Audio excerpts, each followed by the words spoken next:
What's up, Rich Squad guys? Welcome back to the channel. If you're new, make sure you click the subscribe button. Road to 10K is in full effect. I'm gonna get straight into this video. The big clash in Group H, Poland versus Colombia. As you should know, Group H consists of Poland, Senegal, Colombia, and Japan. But I already spoke about the Japan versus Senegal match, so now I would like to shed some light on the big one. Poland versus Colombia. Guys, how big is this clash? How big is it? How big? It's real big. But before I get into that, let's recap what has happened so far in Group H. Well, on match day 1, the result weren't what we expected. Japan defeated Colombia 2-1, and we saw goals by Shinji Kagawa and Yuya Osako. Juan Quintero also chipped in with a beautiful free kick goal. And in the other match, Senegal defeated Poland 2-1 as well. Like, what's up with these 2-1 scorelines in Group H, right? We saw an own goal by a Polish defender, and then Bayern scored a very controversial goal. But late in the match, Grzegorz Krychowiak replied with a goal of his own. But it wasn't enough. Poland lost 2-1 to Senegal. After those two matches, Group H looks like this. Senegal at the top with 3 points.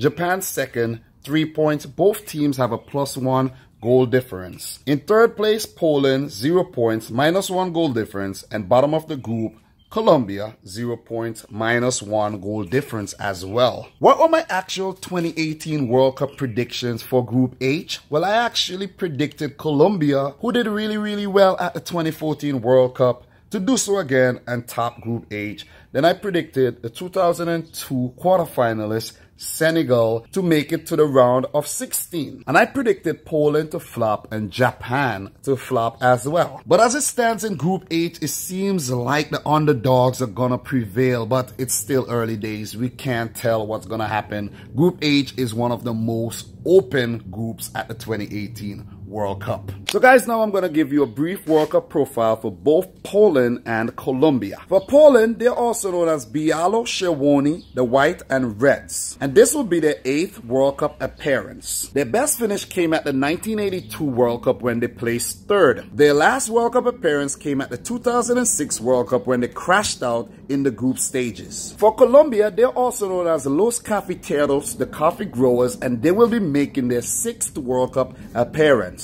Their best World Cup finish came at the 2014 World Cup when they made it to the quarterfinals. That was also their last World Cup appearance as well. Head to head, how many times have Poland played Colombia? Well, these two teams have met each other on one single occasion. Back in 2006, Colombia won that match 2-1.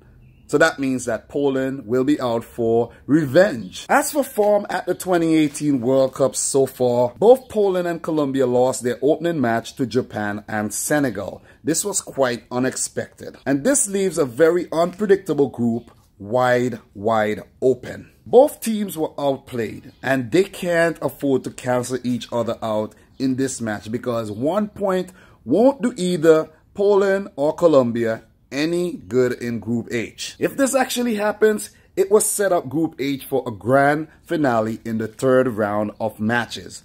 Like, I would definitely love to see that. I will pay money to see that. Well, I'm already paying money to watch the World Cup though.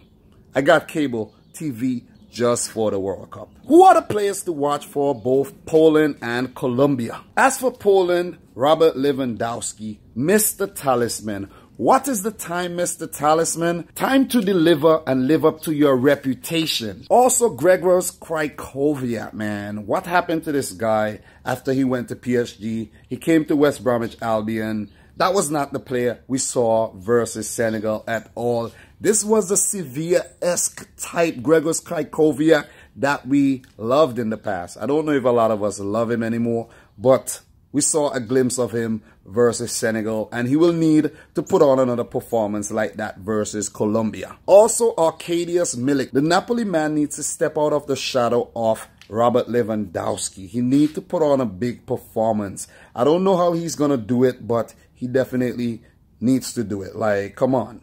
Come on.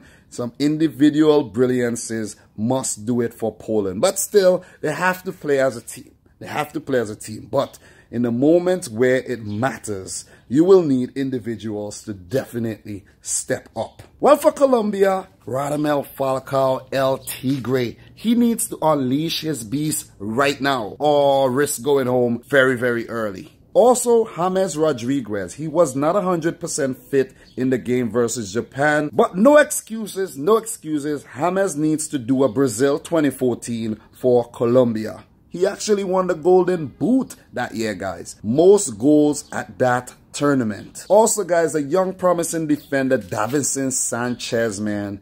He made an error. I'm gonna say it's an error that led to the first Japanese goal. Like, he couldn't win that tricky ball that came down, and it led to that Japanese attack. Ospina saved, and then it fell nicely to the Japanese player, and he hit it towards goal. Carlos Sanchez blocked it with his arm, and it resulted in the PK, which gave the Japanese team a one-man advantage and also a one-goal advantage. So Davinson Sanchez will need to show us the reason why Mauricio Pochettino signed him for Tottenham Hotspur. Like, where is that Davinson Sanchez that I fell in love with when he was at Ajax? Like, where is he? Also, Juan Cuadrado, guys, he went off early. He actually went off very, very early, and that was shocking.